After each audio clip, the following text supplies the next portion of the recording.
Welcome to ஆர்டிவல் Tamil channel வீடியோவில் பார்க்க போகிறது வந்து டிஎன்பிஎஸ்சி எக்ஸாம் பொது தமிழ் இலக்கணத்தில் 17ஆவதாக கேட்கப்பட்டிருக்கிற எவ்வகை வாக்கியம் என கண்டறிதல் தான் பார்க்க போகிறோம்.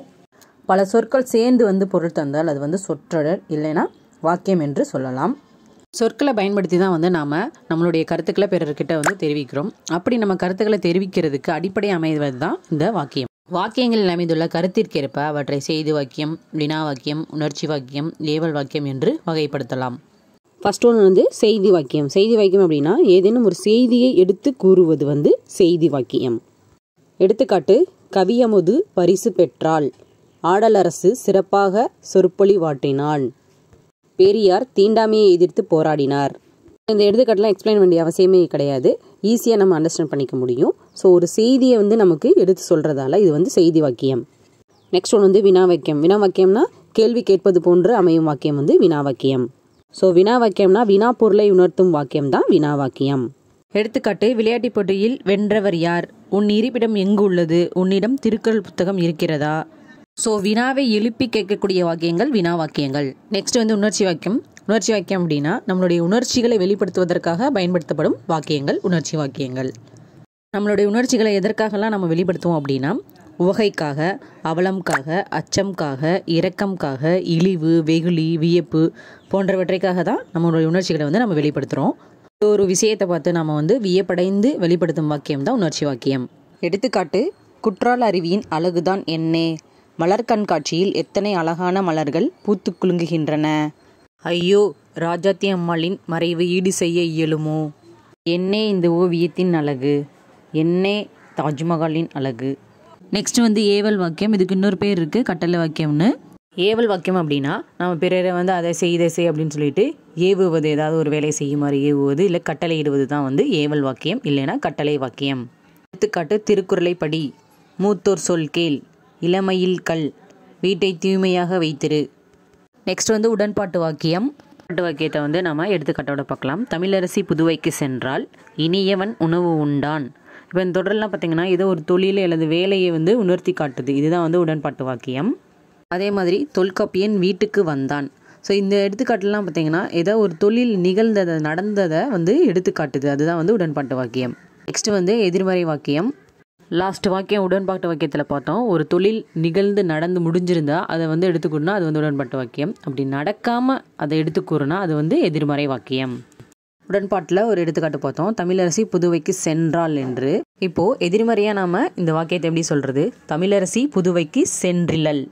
ஸோ தமிழரசி புதுவைக்கு போகவில்லை அப்படின்ற ஒரு தொழில் அந்த நிகழ்ச்சியை வந்து எடுத்து கூறுவதால் இது வந்து எதிர்மறை வாக்கியம். இன்னொரு எடுத்துக்காட்டை கூட பார்க்கலாம், இனியன் உணவு உண்டிலன். நெக்ஸ்ட் வந்து சொற்றொடர் மாற்றங்கள். தனி வாக்கியம், தொடர் வாக்கியம், கலவை வாக்கியம், நேர்குற்றா ஏற்குற்று பார்க்கலாம். ஒரு சொற்றொடர் இன்னொரு சொற்றொடராக மாற்றதான் வந்து சொற்றொடர் மாற்றங்கள். எடுத்துக்காட்டு வந்து பார்த்திங்கன்னா முயன்றால் முடியாதது உண்டோ. இந்த வினா தொடரை வந்து எப்படி மாற்றலாம் அப்படின்னா முயன்றால் அனைத்து முடியும் என செய்தி தொடராக மாற்றுவது. அதே மாதிரி நாள்தோறும் உடற்பயிற்சி செய் அப்படிங்கிறது வந்து கட்டளை தொடர். இது வந்து எப்படி மாற்றலாம் அப்படின்னா நாள்தோறும் உடற்பயிற்சி செய்ய வேண்டும் என செய்தி தொடராக மாற்றுறது. இதுதான் வந்து சொற்றொடர் மாற்றங்கள். நெக்ஸ்ட் வந்து தனி வாக்கியம். தனி வாக்கியம் அப்படின்னா ஓர் எழுவாயோ பல எழுவாய்களோ ஒரே பயனிலையை பெற்று முடியும் வாக்கியம். இவ்வாறு முடியும் வாக்கியங்களை வந்து தனி வாக்கியம் என்று சொல்வார்கள். எடுத்துக்காட்டு: இளங்கோவடிகள் சிலப்பதிகாரத்தை இயற்றினார். இந்த வாக்கியத்தில் ஒரே எழுவாயையும் அதே மாதிரி ஒரே பயனிலையும் கொண்டு முடிஞ்சிருக்கு. ஸோ எழுவை என்றால் உங்களுக்கு தெரியும், யார், எது, எவை இந்த வேலையை செய்தது அப்படின்னு நம்ம வினவும் போது அதற்கு விடையாக வருவது தான் வந்து எழுவாய். இப்போ இந்த எடுத்துக்காட்டில் யார் சிலப்பதிகாரத்தை இயற்றினார் அப்படின்னு கேட்டால் இளங்கோவடிகள் என்று எழுவாய் பதில் வரும். அதே மாதிரி பயனிலைனா ஒரு சொற்றொடரில் இறுதியில் முடியும் வினைச்சொல் தான். இதில் வந்து எந்த வினைச்சொல் வந்திருக்கு அப்படின்னா இயற்றினார், இயற்றி அப்படிங்கிற வினைச்சொல் வந்திருக்கு. இன்னொரு எடுத்துக்காட்டு பார்க்கலாம். கபிலரும் பரணரும் பாடிய பாடல்கள் புறநானூற்றில் இடம்பெற்றுள்ளன. இந்த எடுத்துக்காட்டில் 2 எழுவாய்களும் அதே மாதிரி இடம்பெற்றுள்ளன என்ற பயனிலையும் கொண்டு முடிஞ்சிருக்கு. நெக்ஸ்ட் வந்து தொடர் வாக்கியம். ஒரே எழுவாய் மட்டும் வந்து பல பயனிலையை கொண்டு முடியும் வாக்கியம் வந்து தொடர் வாக்கியம். எடுத்துக்காட்டு: கரிகால பெருவளத்தான் வீரன் மட்டும் அல்லன், சிறந்த நீதிமானாகவும் விளங்கினான், காவிரிக்கு கரை எழுப்பினான். ஸோ யார் அப்படிங்கிற இந்த எடுத்துக்காட்டில் கரிகாலன் என்ற எழுவாயை வைத்து பல பயனிலைகள் கொண்டு இங்கே முடிஞ்சிருக்கு இந்த வாக்கியத்தில். ஒரே எழுவாய் பல பயனிலை கொண்டு வரும் வாக்கியம் தொடர் வாக்கியம். நெக்ஸ்ட் வந்து கலவை வாக்கியம். கலவை வாக்கியத்தை கலப்பு வாக்கியம் என்றும் சொல்லலாம். கலவை வாக்கியம் அப்படின்னா ஒரு முதன்மை வாக்கியத்தோடு ஒன்று அல்லது பல சார்பு வாக்கியங்கள் சேர்ந்து அல்லது இணைந்து வருவது. எடுத்துக்காட்டு, தீண்டாமை தீயை நாட்டை விட்டு ஊட்டுவது நம் கடமை.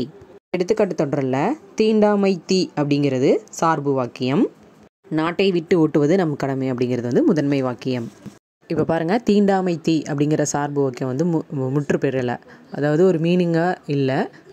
ஸோ அப்போ வந்து ஒரு சொற்றொடரில் சார்பு வாக்கியம் வந்து எப்போ முழுமையான அர்த்தமுள்ள வாக்கியம் அப்படின்னா, ஒரு முதன்மை வாக்கியத்தோடு ஒன்றோ பல தொடர்புள்ள அதை சார்ந்த தொடர்புள்ள சார்பு வாக்கியம் வந்து சேர்ந்து வந்தால் அது வந்து கலவை வாக்கியம். நெக்ஸ்ட் வந்து நேர்கூற்று வாக்கியம். எடுத்துக்காட்டோட பார்க்கலாம். நான் நாளை உன் இல்லத்திற்கு வருவேன் என்று மோகன் முரளியிடம் கூறினான். இந்த எடுத்துக்காட்டில் மோகன் முரளியிடம் நான் நாளை உன் இல்லத்திற்கு வருவேன் அப்படின்னு சொல்கிறது வந்து பார்த்தீங்கன்னா என்ன தெரியுது நமக்கு எடுத்து கூறுது அப்படின்னா, மோகன் வந்து முரளிக்கிட்ட நேரில் கூறினான் என்ற செய்தியை வந்து நமக்கு எடுத்து கூறுது. ஸோ இவ்வாறு நேரடியாக ஒரு விஷயத்தை ஒரு செய்தியை எடுத்து கூறும் வாக்கியம் வந்து நேர்கூற்று வாக்கியம். நெக்ஸ்ட் வந்து அயர்கூற்று வாக்கியம். அயர்கூற்று வாக்கியம் அப்படின்னா ஒரு செய்தியை அயலாருன்னா மற்றவருக்கு கூறுவது போல் பொருள் மாறாதவாறு அமைந்து வரும் வாக்கியம் வந்து அயர்கூற்று வாக்கியம். எடுத்துக்காட்டு, தாய்மொழியை உயிராக போற்றுமாறு ஆசிரியர் மாணவர்களிடம் கூறினார். ஸோ இந்த எடுத்துக்காட்டில் ஆசிரியர் வந்து யாரை முன்னிலைப்படுத்தி இந்த விஷயத்தை சொல்லியிருக்கார் அப்படின்னா, மாணவர்களை முன்னிலைப்படுத்தி தாய்மொழியை உயிராக போற்றுங்கள் என்று சொல்லியிருக்காரு. நெக்ஸ்ட் வந்து நேர்கூற்றை அயர்கூற்றாக மாற்றுதல். இதற்கு வந்து எடுத்துக்காட்டோட பார்க்கலாம். புலவரை பரிசை பெற்றுக்கொள்ளுங்கள் என்று அரசன் கூறினான். இது வந்து நேர்கூற்று. இது வந்து அயர்கூற்று எப்படி மாற்றுறது அப்படின்னா, புலவரிடம் பரிசை பெற்றுக்கொள்ளுமாறு அரசன் கூறினான். இது வந்து அயர்கூற்று. சில சொற்கள் இருக்குது நேர்கூற்றுக்கு அயர்கூற்றுக்கு. நெக்ஸ்ட் வந்து அயர்கூற்றை நேர்கூற்றாக மாற்றுதலுக்கு எடுத்துக்காட்டோட பார்க்கலாம். கீரை வாங்கி வருமாறு தாயார் மகனிடம் கூறினார். இது வந்து அயர்கூற்று. இப்போ வந்து நேர்கூற்று எப்படி மாற்றுறது, மகனே கீரை வாங்கி வா என்று தாயார் கூறினார்.